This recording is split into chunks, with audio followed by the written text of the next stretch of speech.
ओम शांति। 8 फरवरी 2023 ईश्वरीय ज्ञान। आज की मुरली। मीठे बच्चे, तुम ब्राह्मण ही गार्डली स्टूडेंट हो। तुम्हें बाप ने रचता और रचना का ज्ञान देकर मास्टर जानी जानहार बनाया है। अभी तुम सब कुछ जान जाते हो। प्रश्न, दूसरों को समझाने की फलक किन बच्चों में रहेगी? उत्तर, जिनके पास ज्ञान की पूंजी है, जो स्वयं हर बात को समझकर धारण करते हैं, वही दूसरों को फलक से समझा सकते हैं।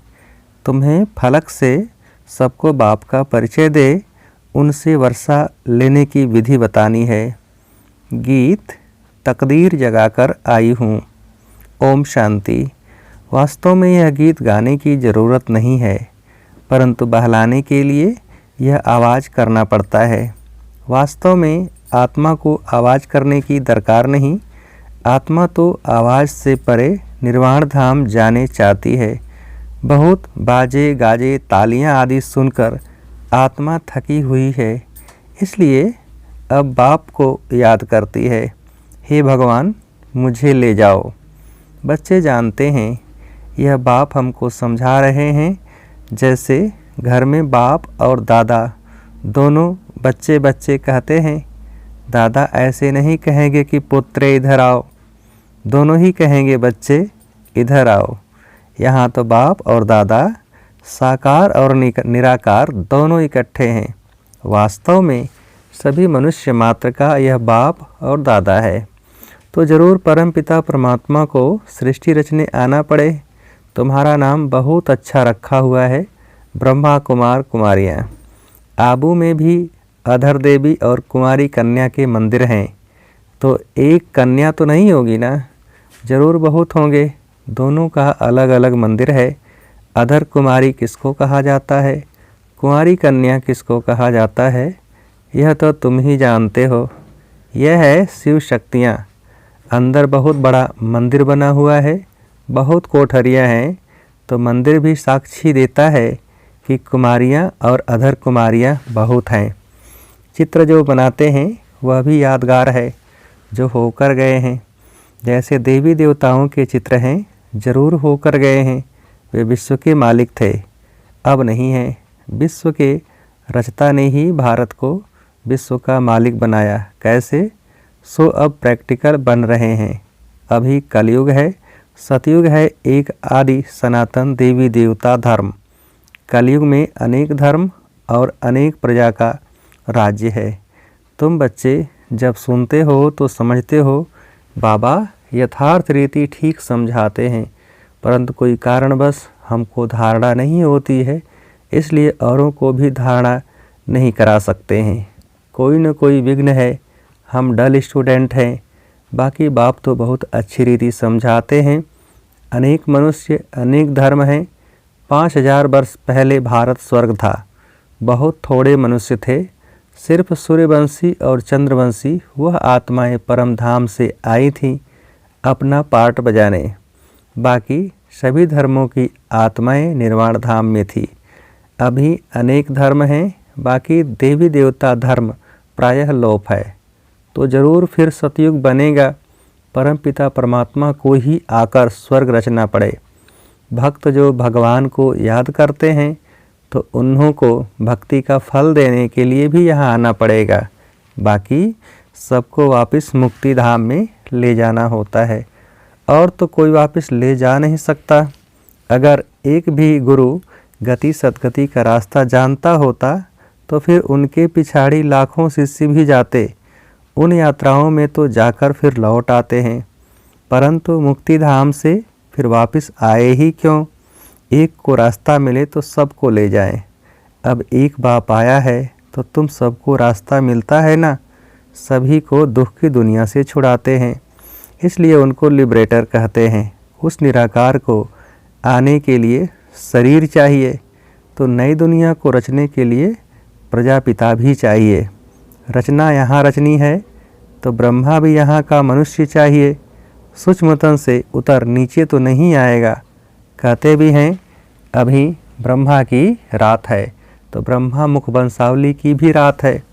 अब अंत में बाप आए हैं दिन करने। ब्रह्मा की रात पूरी होती है तो बीके की रात भी पूरी होती है। प्रजापिता ब्रह्मा तो ठीक है, वास्तव में सभी मनुष्य आत्माओं का बाप परमात्मा को कहा जाता है। सभी उनको गॉड फादर परमपिता परमात्मा कहते हैं। सेंसिबल मनुष्य जब गॉड फादर कहते हैं तो कोई मनुष्य को याद नहीं करते। कोई तो कहते हैं वह ज्योति ज्योत स्वरूप है, ब्रह्म है। ब्रह्मा विष्णु शंकर को तो ब्रह्म नहीं कहेंगे। तो पहले पहले परिचय देना है अपना कि हम बीके हैं। ब्रह्मा को भी परमपिता परमात्मा रचते हैं, फिर मनुष्य मुख से ब्राह्मणों को रचा। प्रजापिता है तो जरूर बहुत संतान होगी। इस रीति सिजरा बढ़ता जाता है। ब्राह्मणों का वर्ण बदल सतयुगी देवता बनते हैं, क्योंकि बाप बैठ ब्राह्मणों को राजयोग सिखलाते हैं। बाप कहते हैं तुम मेरे द्वारा मुझे और मेरी रचना को जानने से सब कुछ जान जाते हो, बाकी कुछ जानने के लिए नहीं रहता। इतना बड़ा इम्तहान पास कर लेते हो, अर्थात मास्टर जानी जाननहार बन गए। गार्डे स्टूडेंट सिर्फ ब्राह्मण ही होते हैं। देवताएं, वैश्य या शूद्र कोई भी गार्डले स्टूडेंट नहीं होते। भगवान वाच होता ही है ब्राह्मणों प्रति। अगर कृष्ण भगवान वाच हो तो भी किन्हों प्रति जरूर ब्राह्मण चाहिए। तो प्रजापिता ब्रह्मा द्वारा ब्राह्मण रचते हैं। रुद्र ज्ञान यज्ञ भी ब्रह्मा ही रचते हैं। कृष्ण ज्ञान यज्ञ तो कभी नहीं कहते। तो पहले पहले समझाना है कि हमको पढ़ाने वाला स्वयं परमपिता परमात्मा है, जो ही ज्ञान सागर है। वही हमारा बाप टीचर सतगुरु है। फिर उसमें कोई उल्टा सुल्टा प्रश्न उठाने की दरकार ही नहीं। इतने ढेर बीके हैं, कोई एक दो नहीं है। पहले पहले पढ़ाना ही अल्फ है। अल्फ बिगर मनुष्य कुछ भी जान नहीं सकते। उन्हों को समझाना चाहिए कि परमपिता परमात्मा शिव ब्रह्मा मुख द्वारा ब्राह्मण रच रहे हैं। अकेला ब्रह्मा तो रचता नहीं है, यह पॉइंट्स धारण करने की है। बाबा के पास ज्ञान है तो तुमको डिलीवरी करते हैं। तुम हो ज्ञान गंगाएं। सागर तो एक ही है। ये ब्रह्मा भी ज्ञान कंठ करते हैं तो यह भी ज्ञान गंगा हुई। ज्ञान कंठ करने के वाले को ज्ञान गंगा कहा जाता है। उसमें मेल फीमेल दोनों आ जाते हैं। ज्ञान सागर तो एक ही बाप है। यहाँ देखो, पानी के सागर को तो टुकड़ा टुकड़ा कर दिया है। सतयुग में जब एक ही सूर्यवंशी राजाई थी तो सागर के टुकड़े नहीं थे। कहाँ भी जाकर सैर कर आते थे। वहाँ कोई कह न सके कि मेरी हद में न आओ अथवा पानी न लो। यहाँ तो एक दो का पानी ही बंद कर देते हैं। कितने टुकड़े हो गए हैं। अब हम एक ही सचखंड स्वर्ग की स्थापना कर रहे हैं। बाप का भी विचार सागर मंथन होता है तब तो समझाते हैं। ब्रह्मा भी कहेंगे सभी जीव आत्माएं हमारे बच्चे हैं। आदिदेव अथवा आदम सभी का बाप है। ऐसे नहीं उस समय कोई मनुष्य नहीं थे, फिर आदम ने आदमी पैदा किए। नहीं, निराकार बाप को पहले जरूर आदम में आना पड़े तब तो मुखवंशावली रचे। बाकी ऐसे नहीं कोई मुख से निकल आए व नासिका या पवन से पैदा हुए। यह सब है भक्ति की बातें। मनुष्य तो कच्छ मक्ष को भी पूजते रहते हैं। तो पहली पहली बात है कि आत्माओं का बाप कौन है। वह जरूर स्वर्ग रचता होगा। अब तो नरक है। अभी हम स्वर्ग के लिए राजयोग सीख रहे हैं परमपिता परमात्मा द्वारा। ब्रह्मा भी उन द्वारा पढ़ रहे हैं। परमपिता परमात्मा सभी आत्माओं का बाप है। ब्रह्मा जीव आत्माओं का बाप है। हम उनकी मुखवंशावली ब्रह्मा कुमार और ब्रह्मा कुमारियां हैं। हमको ज्ञान फिर भी ज्ञान सागर बाप ही देते हैं। हम श्रीमत पर चलते हैं, वह तो नामी ग्रामी है। ब्रह्मा की मत मशहूर है। ऐसे कभी नहीं कहा जाता कि विष्णु भी उतर आए तो भी तुम नहीं मानेंगे। यह ब्रह्मा के लिए ही कहा जाता है। उनको ज्ञान देता है शिव। तुम भी श्रीमत पर चल श्रेष्ठ बनते हो। बाप समझाते हैं कि मैं आकर देवता धर्म की स्थापना करता हूँ। यह जो आर्य समाजी इतनी खिटपिट करते हैं, उनको बोलो तुम देवताओं को तो मानते नहीं हो, उनको खंडन करने वाले हो। हम हैं देवी देवता धर्म के।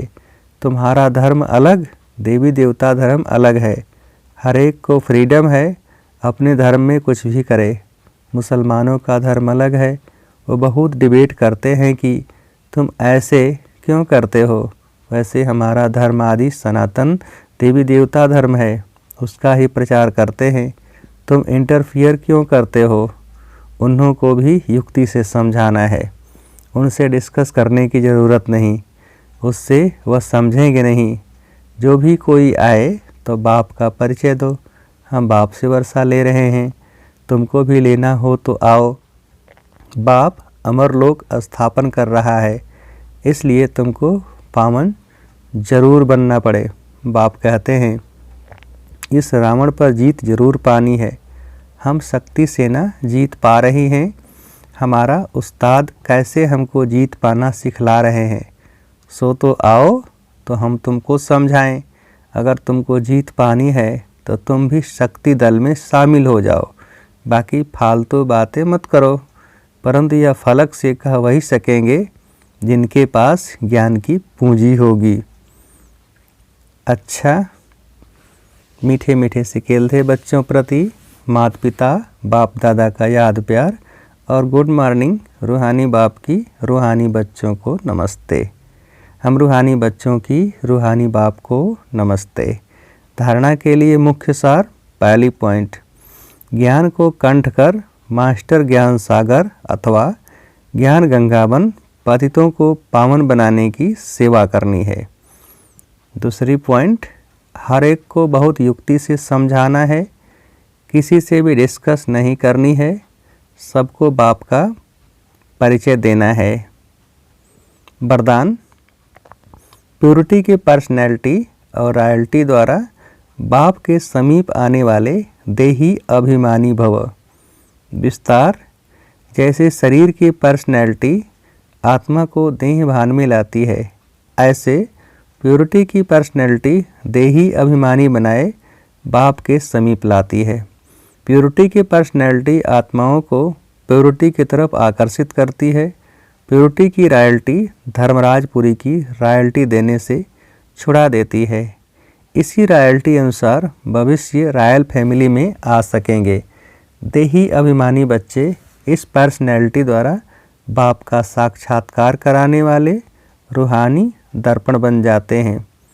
स्लोगन, हर एक की विशेषता को देखने का चश्मा सदा लगा रहे तो विशेष आत्मा बन जाएंगे। मातेश्वरी जी के अनमोल महावाक्य, पहला, अपना यह जो ईश्वरी सत्संग है कॉमन सत्संग नहीं है, यह है ईश्वरी कुल स्कूल कॉलेज। जिस कॉलेज में अपने को रेगुलर स्टडी करनी है, बाकी तो सिर्फ सत्संग करना, थोड़ा समय वहाँ सुना, फिर तो जैसा है वैसा ही बन जाता है, क्योंकि वहाँ कोई रेगुलर पढ़ाई नहीं मिलती है जहाँ से कोई प्रारब्ध बने। इसलिए अपना सत्संग कोई कॉमन सत्संग नहीं है, अपना तो ईश्वरी कॉलेज है जहाँ परमात्मा बैठ हमें पढ़ाता है और हम उस पढ़ाई को पूरी धारण कर ऊंच पद को प्राप्त करते हैं। जैसे रोज़ाना स्कूल में मास्टर पढ़ाए डिग्री देता है, वैसे यहाँ भी स्वयं परमात्मा गुरु पिता टीचर के रूप में हमको पढ़ाए सर्वोत्तम देवी देवता पद प्राप्त कराते हैं। इसलिए इस स्कूल में ज्वाइंट होना ज़रूरी है। यहाँ आने वाले को यह नॉलेज समझना ज़रूर है, यहाँ कौन सी शिक्षा मिलती है, इस शिक्षा को लेने से हमको क्या प्राप्ति होगी।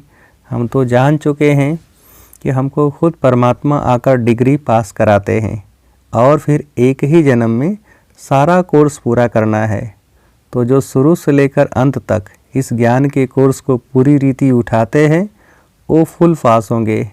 बाकी जो कोर्स के बीच में आएंगे वो तो इतनी नॉलेज को उठाएंगे नहीं, उन्हों को क्या पता आगे का कोर्स क्या चला।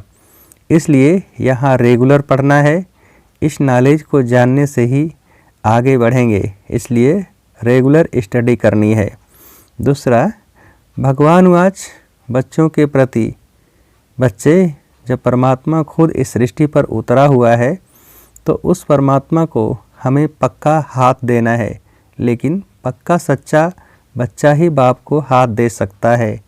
इस बाप का हाथ कभी नहीं छोड़ना।